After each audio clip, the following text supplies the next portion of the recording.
Hello, Yinzers and Yinzettes. Welcome to episode 3 of the PUCKS podcast.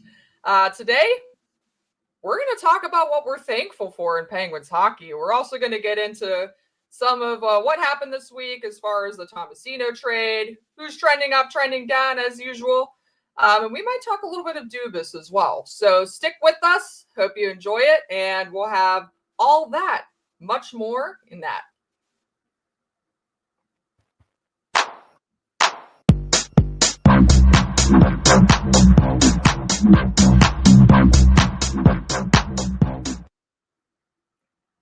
Hello, everybody.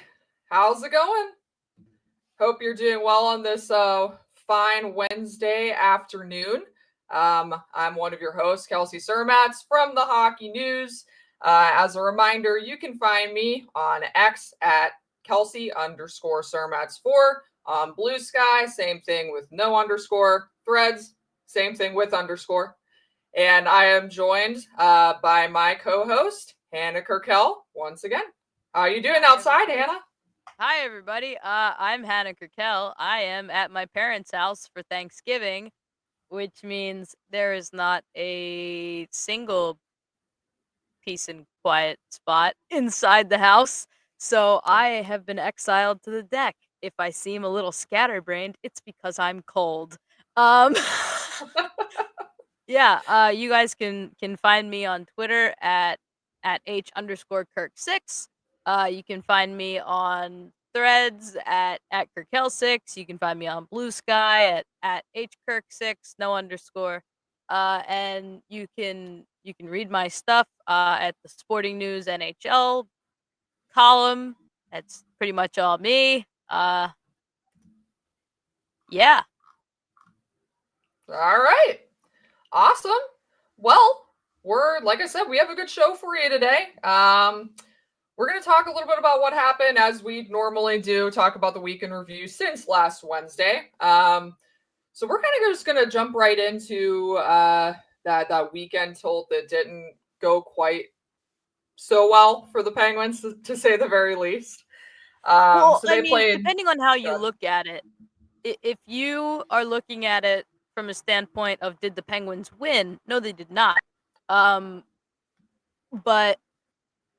they lost, and that will improve their draft pick, which it kind of looks like is the way this season is trending.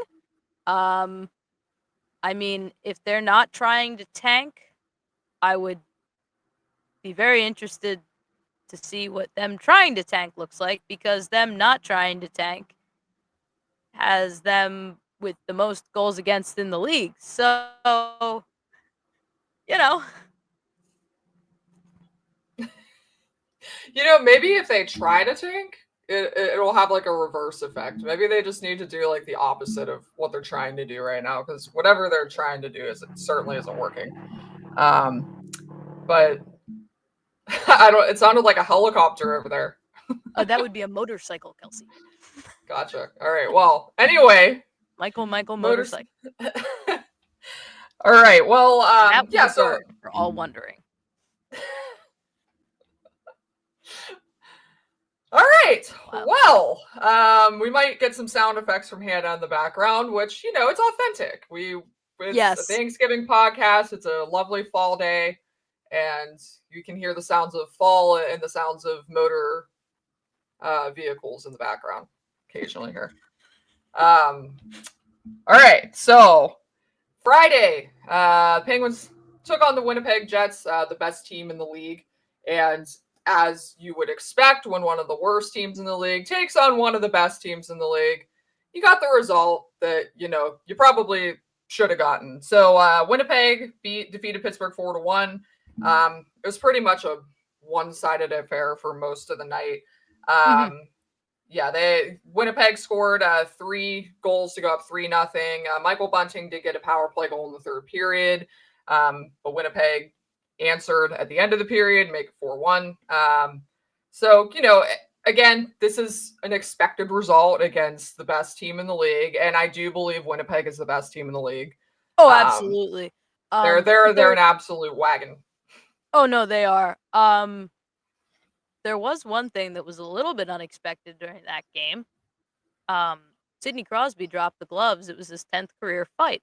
Now, that alone wasn't the super unexpected part. The super unexpected part was the fact that he dropped the gloves with Kyle Connor. Kyle Connor was the Lady Bing winner in 2021-22, which is an award given to the league's most gentlemanly player. So, Sid basically found the politest man in the league and sucker punched him, which was fun. Kyle Connor hit the empty net at the end of that game and recorded his first Gordie Howe hat trick. I believe it was his first. Yes, I it was. truly can't imagine a world where Kyle Connor has a second Gordie Howe hat trick because, again, politest man in the league. Yeah, yeah, and I mean it should go. We should mention too that Sid did this at the beginning of the third period, Yeah. and really to try to ignite some semblance of life into his team. You could tell he was pissed, and he took it out on Kyle Connor. So, yeah, yeah. But what we saw there, we actually did see some momentum swing in the Penguins' favor for, a part of that third period. So again, And honestly, Bunting, that was the saddest part. Like, you yeah, could see how much the momentum was in their favor, and they couldn't get anything done. They couldn't get yeah. anything going. Now, again, like you said, Winnipeg, best team in the league. One of, if not the best goalies in the league, but still. Mhm. Yeah, and I gotta say too, watch it. They were clinical in that game. I mean, their Oh yeah. defensive work is unbelievable. Oh yeah. Even when the Penguins did get that momentum for a little bit in the third period, they weren't giving them anything. I mean, they were clogging up passing and shooting lanes. They weren't letting anything get through the net. They're forcing the perimeter. Playing really well in the neutral zone as well. So it's this is a really really really good team. And I think things could get a little bit more interesting with some of their injuries on the blue line. I know there's some rumors about Marcus Pettersson and them being potentially interested in acquiring another top defenseman, but honestly, this team doesn't have too many holes. Marcus Pettersson really would push them over the edge, though. That and a second line center. Yeah, yeah, yeah. But aside from that, I mean, even sans those things, you look at the way this Western team is Conference playing. Final doesn't seem out of reach, does it?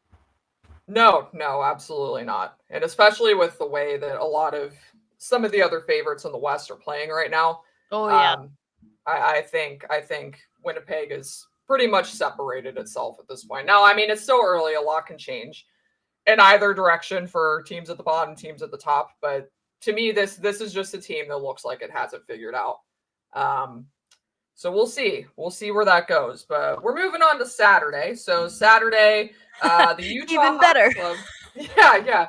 Utah Hockey Club came to Pittsburgh for the first time in the Ever. franchise's existence while in Utah. And this one, I gotta say, I don't think the result was the one we necessarily expected to this extent. Utah is kind of a young and up and coming team. Mike Sullivan even said this. They play with a lot of energy. They.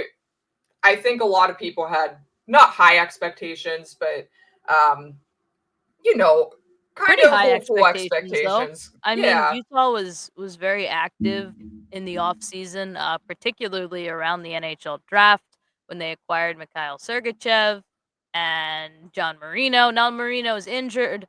They're missing Sean Dursey as well, yeah, who is another really strong puck moving defenseman. But they're still a very strong team. Um, I mean, they should be. It's not really working out that well in terms of the record. They started the year really well. They won 3 in a row. Uh, and then they were 4-2, and that was still pretty good, but then came like a 4-game losing streak, if I'm yeah. remembering correctly.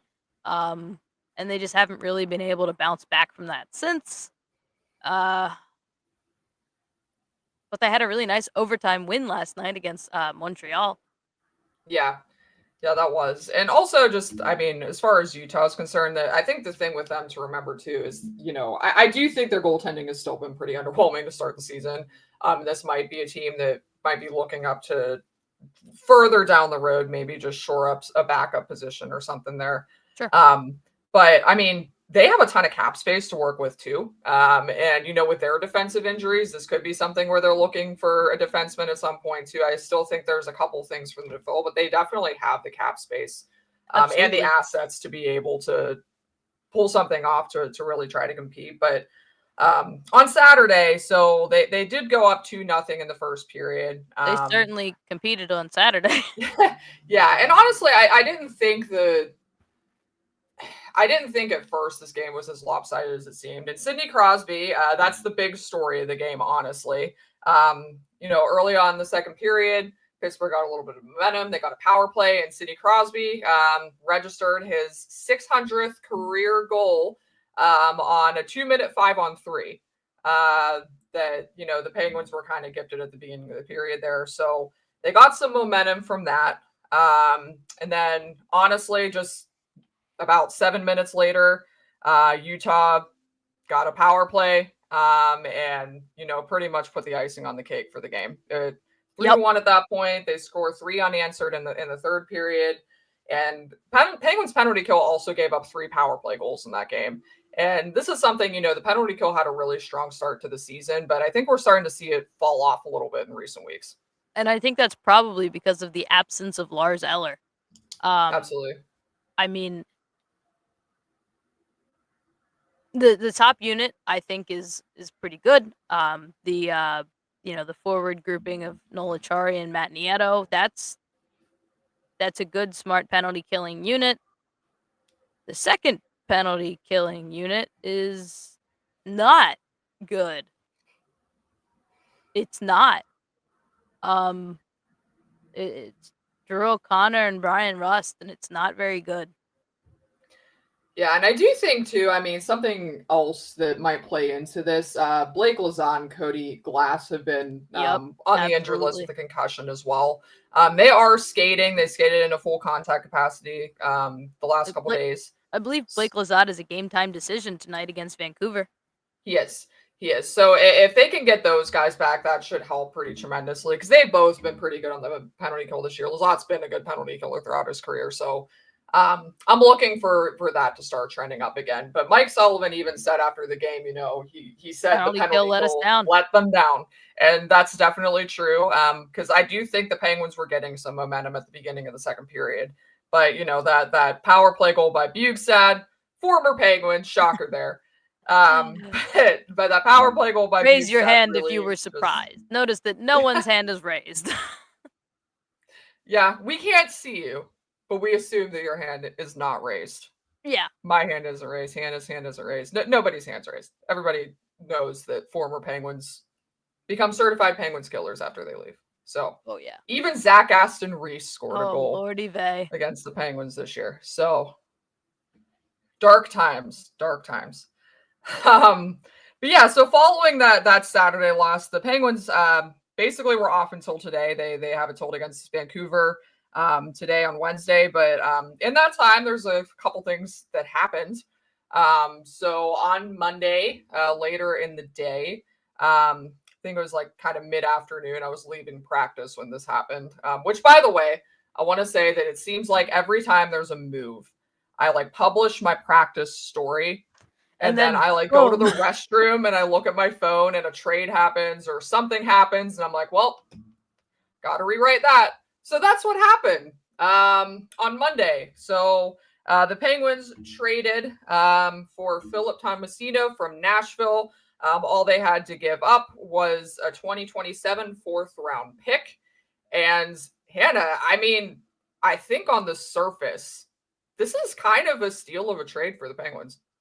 This is absolutely a steal of a trade for the Penguins. I was reading an article a couple days ago when that trade came out. I believe it was through the Hockey News, and it said that fourth round draft picks only make the NHL 28% of the time, only play 100 games like 21% of the time. So they essentially gave up a 1 in 5 chance of an NHL player for Philip Tomasino. And if you're unfamiliar with Philip Tomasino, it's time to get familiar, because he's someone that could very well become one of the few bright spots this season if you're a Penguins fan. He's a really smart player. He's got great hands. He can drive the net.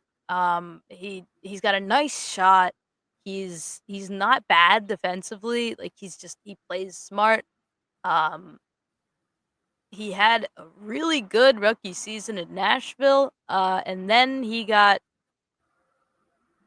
anchored to the fourth line and healthy scratched half the time, and he just really struggled to, like, establish himself in the lineup for some reason. But I mean, in practice, he's on Gino's right side, so that's a pretty good indication of what Pittsburgh thinks of Philip Tomasino already.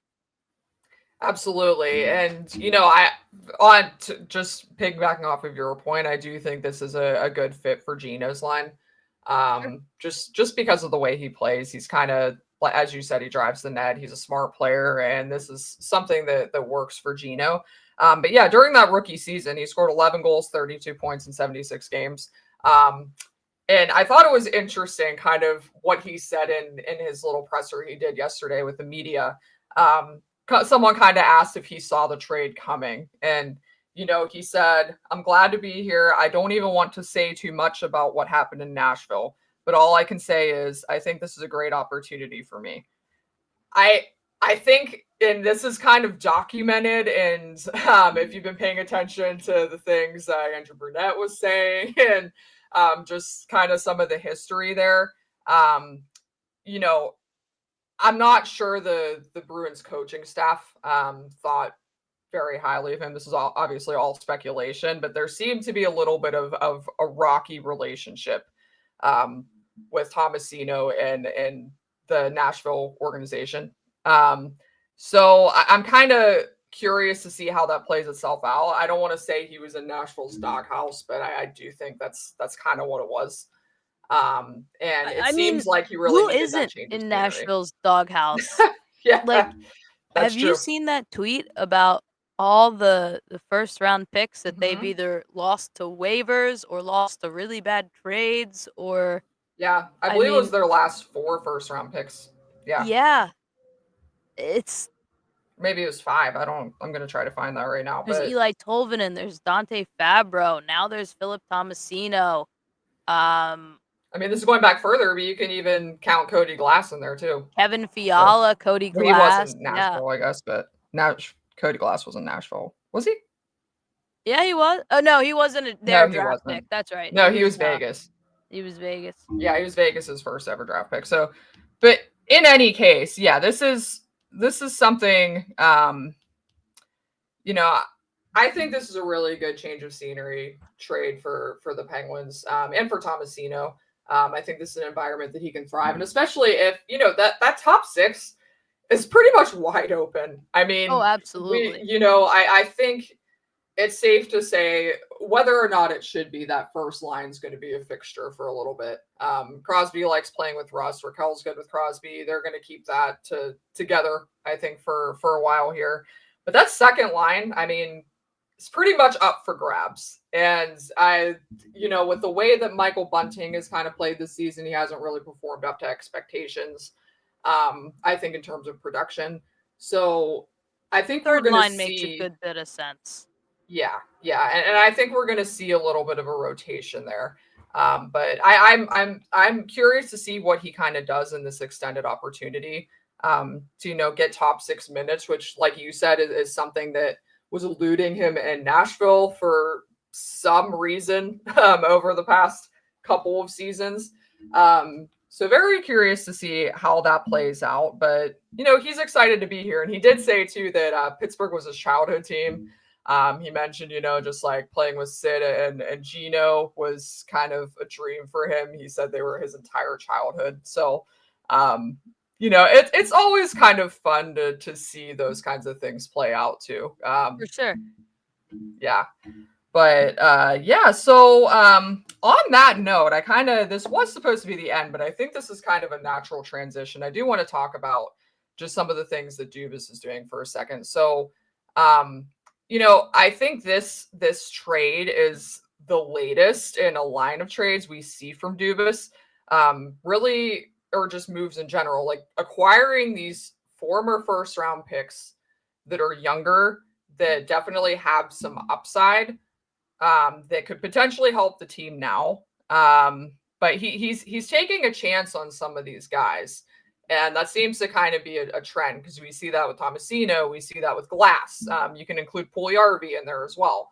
So for sure. I like this direction of Beauvillier. So, and that's working out for them so far this year. So I really like this approach that Kyle Dubas is taking, because it's not like he's throwing the farm for these guys. He's essentially getting these guys for free. Yeah. And pennies on the dollar. Yeah.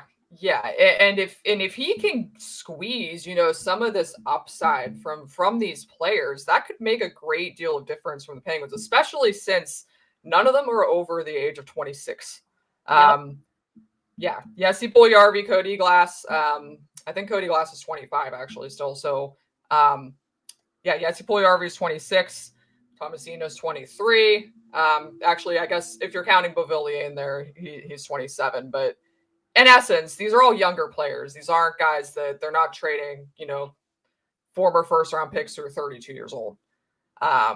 So I think that's a nice trend to see from Dubas. And I think it kind of lends to this concept of him really like having the smart asset management for future consideration. Because if you even just look at the work that he's done since he's been here, I don't think it's any secret that free agency's been a bit of a miss for him in some instances. Obviously Ryan Graves, you got if you want to count the Tristan Jarry extension in there, that's another one. Those are two big misses. Probably good, yeah. Yeah, and he's missed on a couple, this summer. He signed Matt Grzelcyk. So it's been a mixed bag with free agency. But I do think if you're looking at him collecting draft capital and collecting assets, he's managed in his year and a half in Pittsburgh to add 9 draft picks to the fold for the Penguins. Not so bad. And the only things he's added 4, NHL caliber prospects. You look at Rucker McGroarty, Ville Koivunen, Vasily Ponomarev, and the other one's escaping me right now. Harrison Brunick. So, him too. So it could be 5.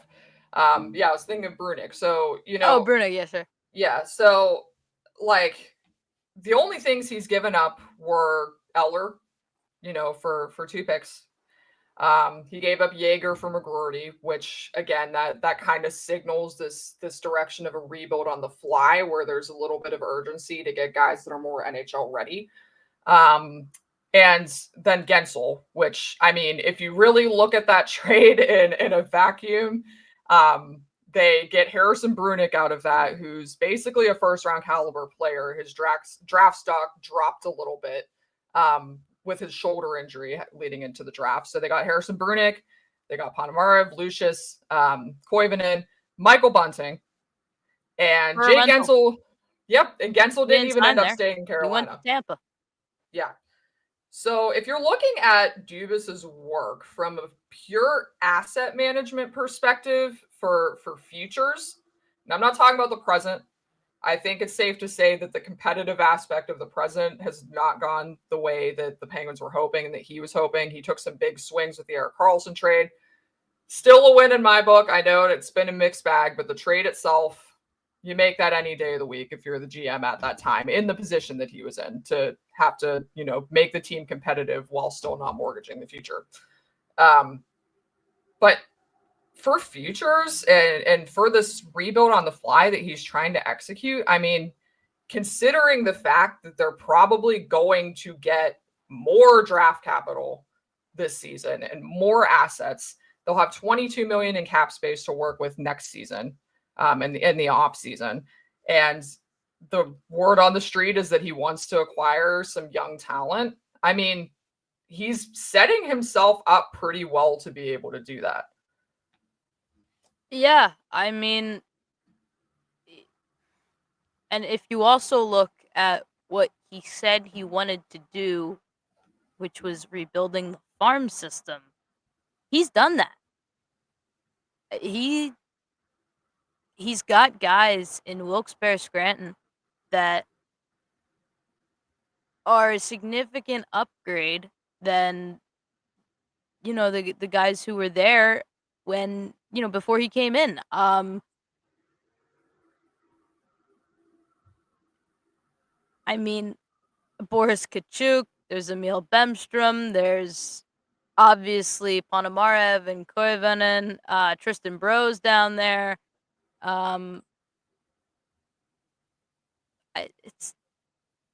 It's an upgrade. It's better than what it's significantly better than what he started with. Absolutely. Yeah. But I think it's interesting you mention that he hasn't done super well with his off-season signings, because even while I agree with you, both of us are trending up players of the week are off-season signings, right, Kelsey? Yes. Yes, they are. Which, I mean, again, if you want to argue about the direction this team's taking, maybe that was part of the plan. They're trying to flip these guys. So that was a good transition into really the next segment. So proud of that one. Kelsey, who's your trending up player of the week? So this one might come as a shocker to some people, but I'm gonna say it. My trending up player is Tristan Jarry.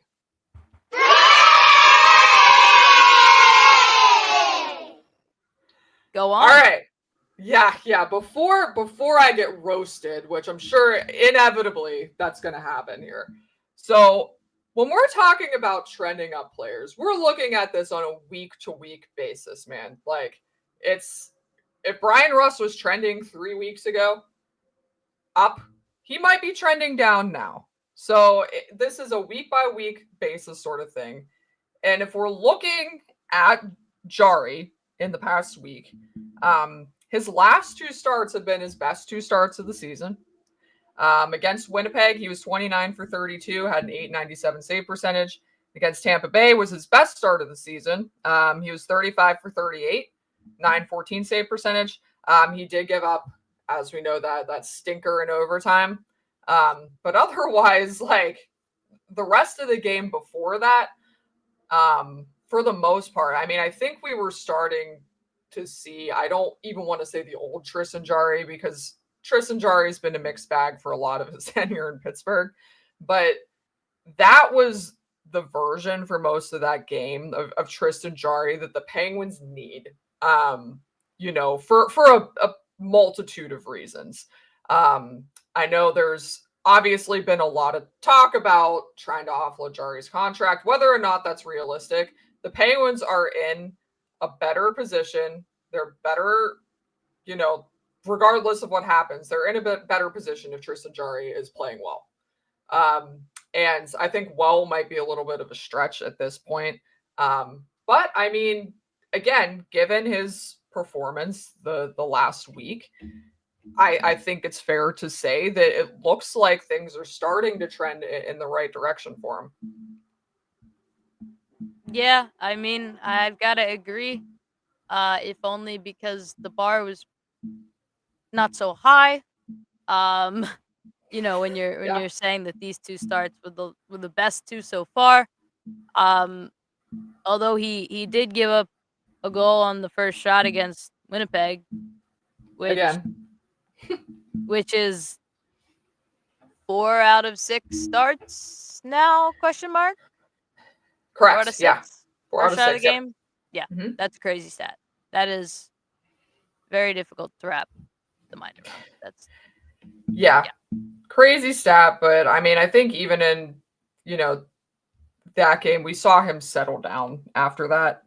It's still not ideal. Obviously, you don't want to be giving up goals on first shots of games, and it's a phenomenon that honestly I can't explain. I don't even think it's just kind of one of those inexplicable things, and I think somebody asked Mike Sullivan about that after it happened, and he was just like, "Can you explain it?" So it's one of those things, hopefully, if that continues to be a trend, which you hope it's not, but we see more of that from Jari where the response is better.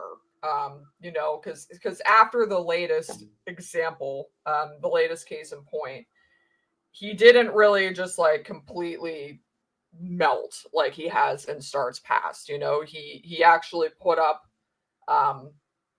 commendable performances after the fact. So let's hope it doesn't happen to begin with. But the fact that he's even just responding the right way, as Mike Sullivan would say, is a step in the right direction, I think. So transitioning, Hannah, who is your player that is trending up? Speaking about players who are playing the right way, my trending up player of the week is Nola Chari.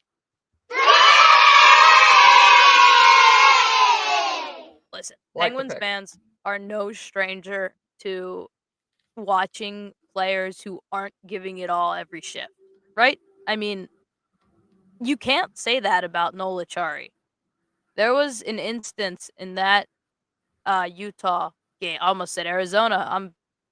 Rest in peace, Coyotes. There was an instance in that Utah game where the Penguins were down 5-1 in the third, and Nola Chari was still laying out the block shots. If you want to talk about a player that is giving his all every shift, you can't look past Nola Chari because he is doing it.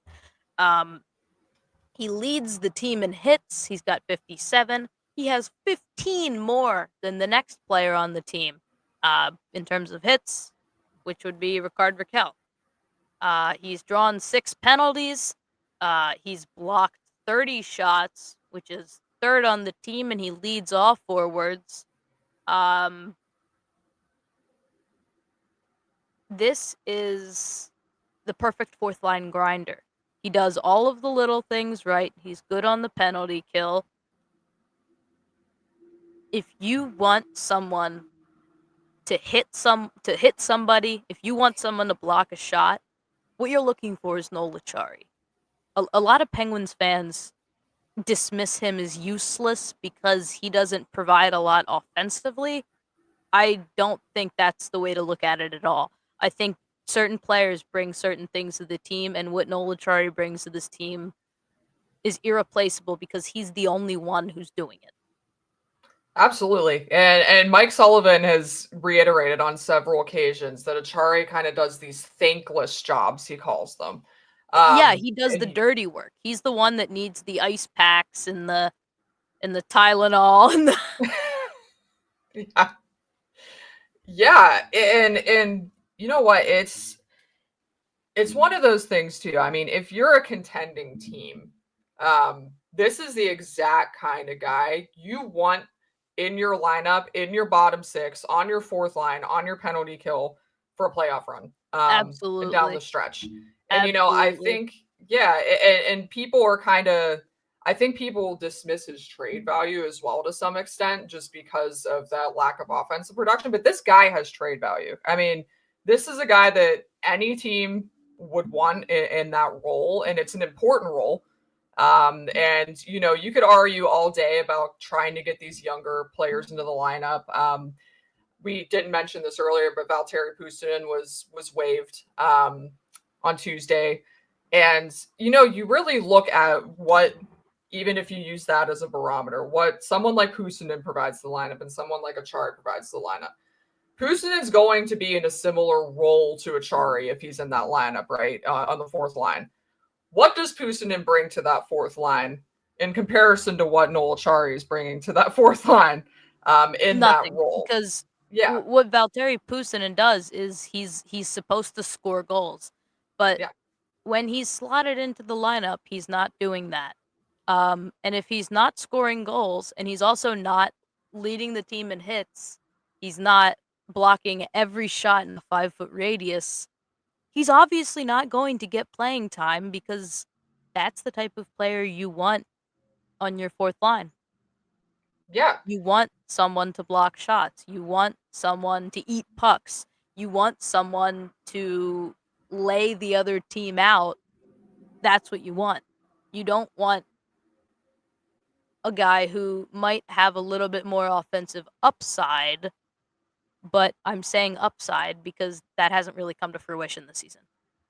Yeah, and I mean, I think you could say the same thing to some extent about guys like Sam Poland and stuff too. You know, it's if these guys right now, as this roster is constructed, those guys aren't going to be deployed in the roles that would probably be most conducive to their success. And you know, for someone like Puustinen that's playing on Gino's wing or playing on a third line wing that has, you know, a center that can generate offense. You know, and right now that's just not how this roster is constructed. That's not the Penguins' identity. And, you know, you can fault Mike Sullivan for deploying these players incorrectly, or however you want to call it. But the thing is that if they're being put in the lineup and they're not showing enough to stay in the lineup, they're not going to be in the lineup. And for someone like Acciari, you know, and because the Penguins are as defensively inept as they are, they need those kinds of players, whether people, you know, want to see these young guys or not. They need guys that are responsible in their own zone, that will go out there, as you said, and lay everything on the line in a 6-1 game. You know, those are the kinds of players that are earning those minutes. And, you know, Acciari has continued to show why he has value to this team. Why he could have value to a contending team absolutely in the trade market. And I do think that this is somebody that they'll probably look to move if they continue to just fall further and further out. Absolutely. So, he only makes $2 million a season. He signed through next year.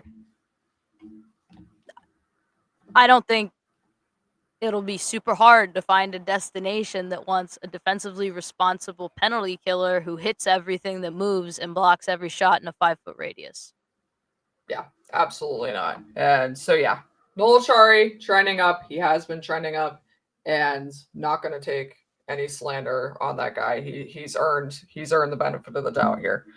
All right, so next now segment. on to people who maybe don't deserve the benefit of the doubt. Kelsey, who's trending down? I think this guy's been trending down for most of the season now, but I'm going to go with Marcus Pettersson. Ow! Still love the sound effect there. Yeah, so I think there's obviously and rightfully a lot of talk about the Penguins blue line and just what a defensive mess this team is. And you know, it's easy to point to guys like Letang and Karlsson who aren't playing the most defensively responsible brand of hockey. Not that we ever expected them to do that, because that's just not who they are. But that is who Marcus Pettersson is, and that is who he has been the past several seasons in Pittsburgh. This season, not so much. And this is kind of an odd phenomenon too, because he is in a contract year. He's a pending unrestricted free agent. You would think that in most situations, and players in this situation, that they're trying to play for their next contract, and they're trying to play for, you know, earning a spot, especially, you know, in the position that he's in, hopefully playing for a contender. So anyway, let's get into some of the stats. That's just not happening this year. So he is third in scoring on the team. He has a goal and 9 points on the season. But I want to talk about some of these defensive stats because it's drastically different from last season. Let's just say that. So he is second on the team in giveaways with 32. That's second only to Erik Karlsson. He's second on the team in defensive zone giveaways with 22. And interestingly enough, that's only one less than Erik Karlsson. So he's turning the puck over in the defensive zone at the same rate that Erik Karlsson is. And his on ice expected goal share, 48.9%. That's not terrible for a second pairing, defensive shutdown defenseman, or what he's supposed to be anyway. But also, what I found interesting, and his on ice expected goals against per 60 is 3.61. That's sixth on the team overall.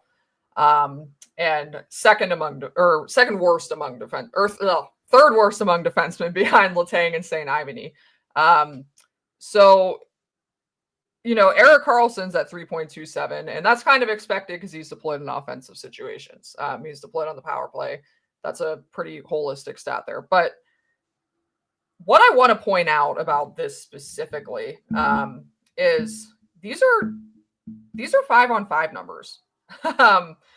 And these are all situations. Sorry. My brain is like shooting in all directions today, so my apologies. I understand. I'm freezing. Yeah, I know. I want to make sure we're not going over on time today, and we're actually making pretty good time. So we already talked about Dubas, but yeah. So suffice to say, Marcus Pettersson is not having the defensive season that he hoped for, that the Penguins hoped for, and I think this is really hurting the team than a lot of people, a lot more than people care to admit. Because if you look at things in a vacuum too, I mean, Erik Karlsson, as far as pacing and his defensive numbers, really isn't all that much different from last season. I think the difference is that Marcus Pettersson has drastically fallen off from last season, and that's why that pairing looks the way it does. Absolutely. They were a really good pairing last season because Erik Karlsson was able to do Erik Karlsson things and take chances a little bit, and join the rush. And just do what he does in the offensive zone, because steady Marcus Pettersson was always going to be there to fix all the problems, I mean, to break up chances coming back, to do what he had established himself as a that was not a grammatically correct sentence. I'm trying to say Marcus Pettersson has established himself as a very defensively sound player, and that's what he was doing. But he's not doing that now, so it just makes that pairing look so much worse, because Marcus Pettersson isn't Erik Karlsson. He's not bringing that in the offensive zone, but he's making defensive zone mistakes that Erik Karlsson is maybe a little bit known for, and that's not good. No. And I mean, I did actually, I'm going to have a piece on this today, but I think there is some degree of trade anxiety in the room, and you do have to wonder if this is kind of playing into, performance a little bit to a certain extent, because these guys are feeling the pressure of needing to make a change right now before the organization makes changes for them. So, well, and even before that, I mean, Pettersson, this is a contract year. It's been reported that there had been no contract talks. Yeah. So I'm assuming coming into the year, Pettersson probably had a feeling that he was going to get traded at some point, and that's probably why his value is a little bit lower. He's just feeling that pressure. He's feeling that anxiety, because fans and the players themselves, they'll say, "Oh no, we just got to tune out the noise, just got to do the job." But at the end of the day, they're all human. Yeah. Absolutely, and actually, I'm glad you said that, because like in my piece, like Ned, I was talking to Ned, and he said that he was just like, I think the human element is lost in a lot of this. Where they hear the noise, they try to drown it out, but they know what's going on, and they know what's being said about them. Yeah, I'm sure you can drown it out mid game, mid practice, in the busy parts of your life, but on those long plane rides home after losses, I'm sure that's when it affects them most. And mental health creeps into all aspects of life. Absolutely. And these guys have families and, just lives outside of hockey too. Yep. So it's don't want to delve too much into that right now, but yes, there is a human element to this, and I'm sure to some extent it's affecting these guys. So Hannah, who is your player trending down? Well, it's another defenseman, Kelsey, but maybe not the one that people think I'm gonna say. My player trending down is Chris Letang. Ow! It's been a rough year for Mr. Letang. He got off to a slow start, and he's maybe been declining ever since. Before I get into numbers, I'm just gonna talk about the eye test. He's not very good with the puck right now. He can't receive passes. He's not really making passes. Those waiting for the truck to pass. Those It came through a little bit. It wasn't terrible, but oh, okay. I have no idea what it sounds like on your end, but those mental errors, those lapses in judgment that he's been known to make every other game or maybe once a game. That's becoming much more frequent. It's becoming 2, 3, 4 times a game, and it's becoming hard to overlook,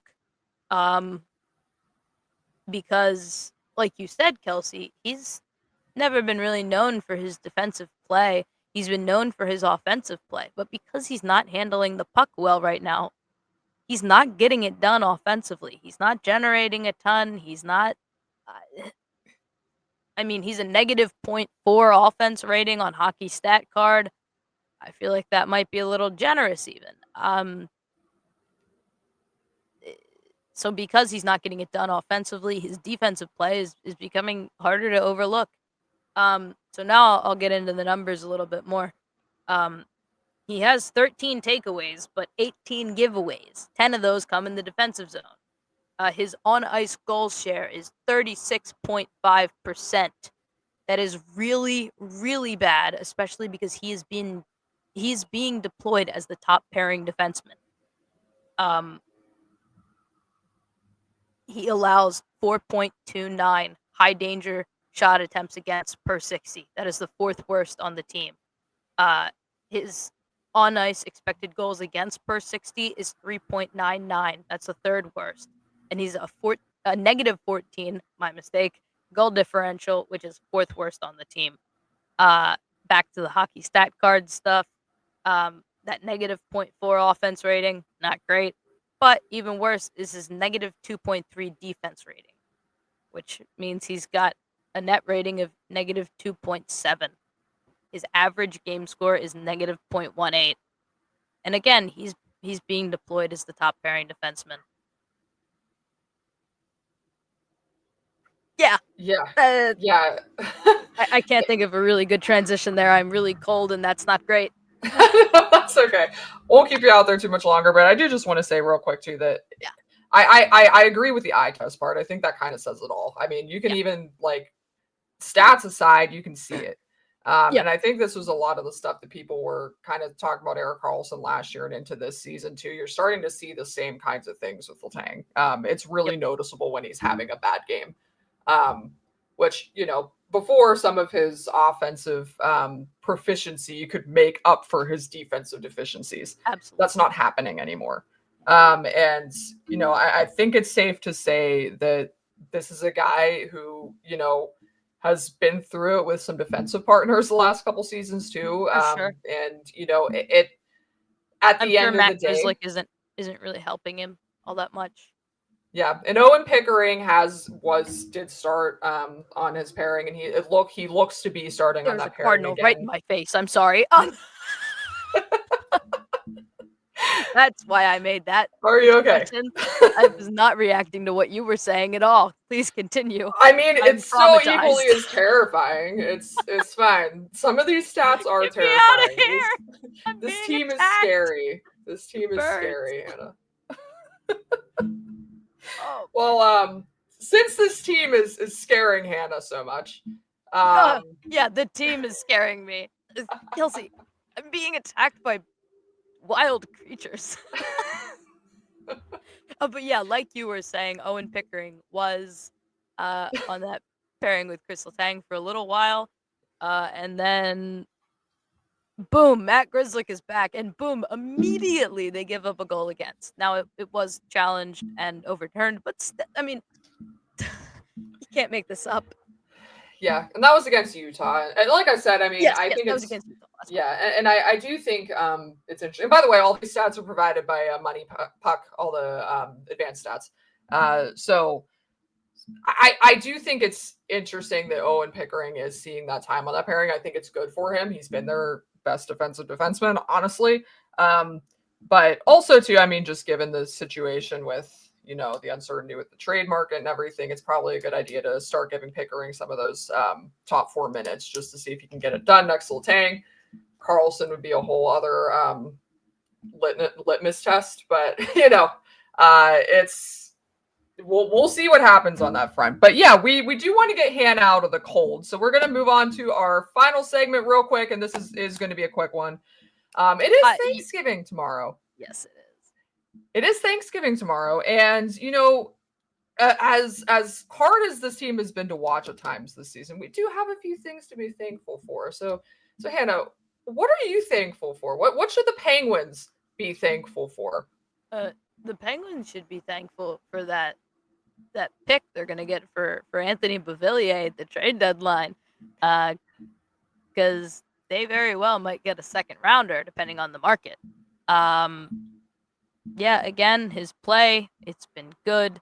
He's been way better than expected. I'm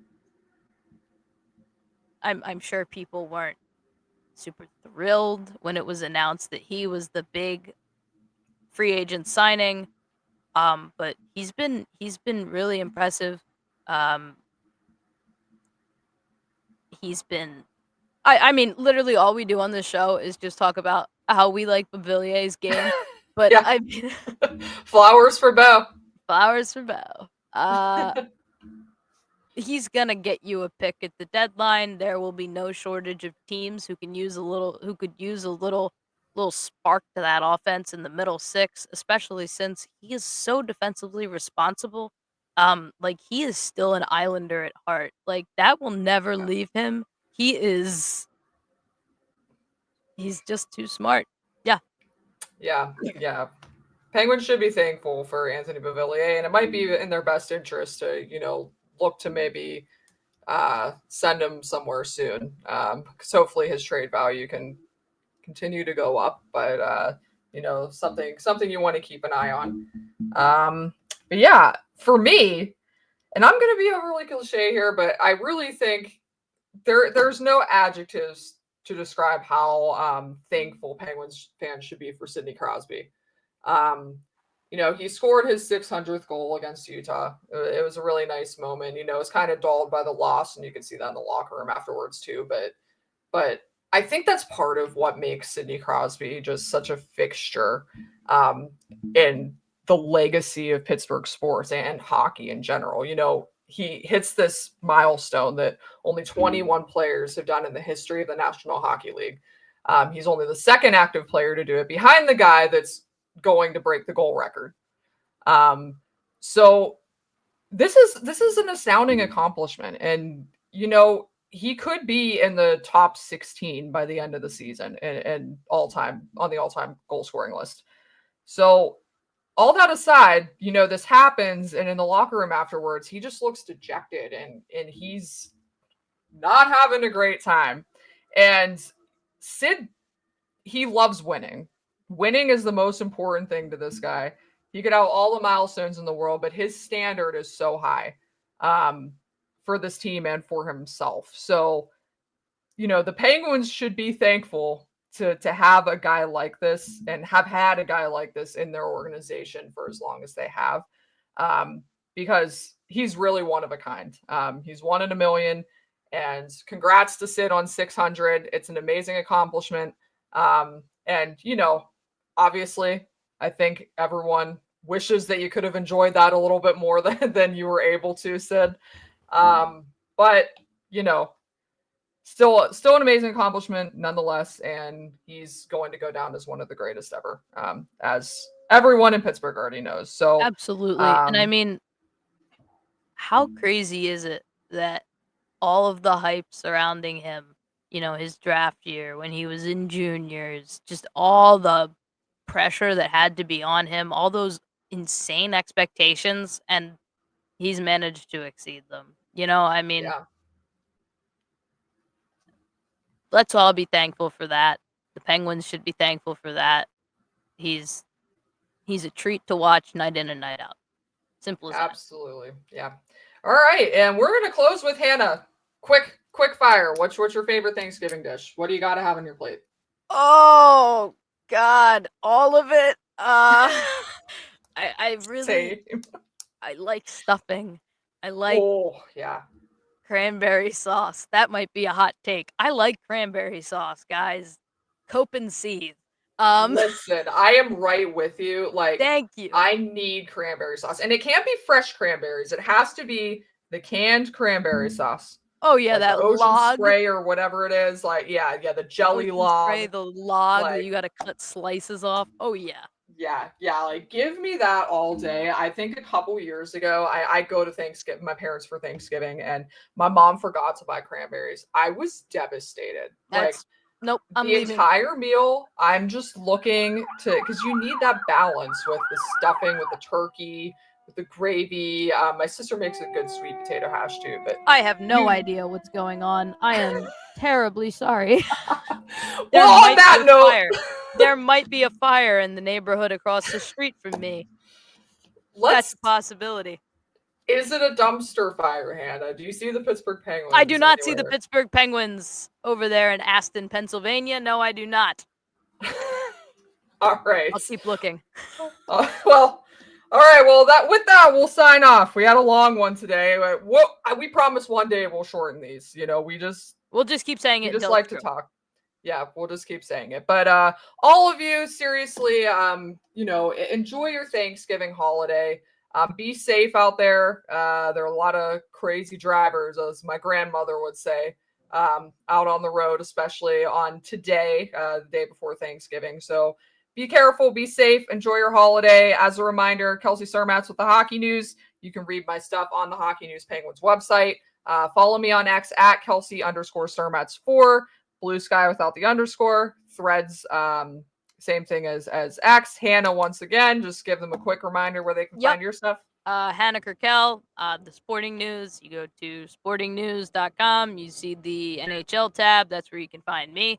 I'm on Twitter at H_Kirk6, Blue Sky at HKirk6, no underscore, and Threads at Kirkell6. This is my first and last outdoor show. I cannot feel my toes. I have been dive bombed by birds. This will never happen again. I am so sorry to everyone. You got it, Hannah. Well, you survived, and you'll be back cozy in your home next Wednesday for the next edition of Pucks and Ats. So this is us signing off. Yeah. But this is us signing off. Again, enjoy your holiday. And Yinzers, stay out of trouble. Absolutely. And if you go outside, bundle up. Yeah. Don't freeze to death like Hannah. Yeah. All right, Yins. We'll see you next Wednesday on Pucks and Ats.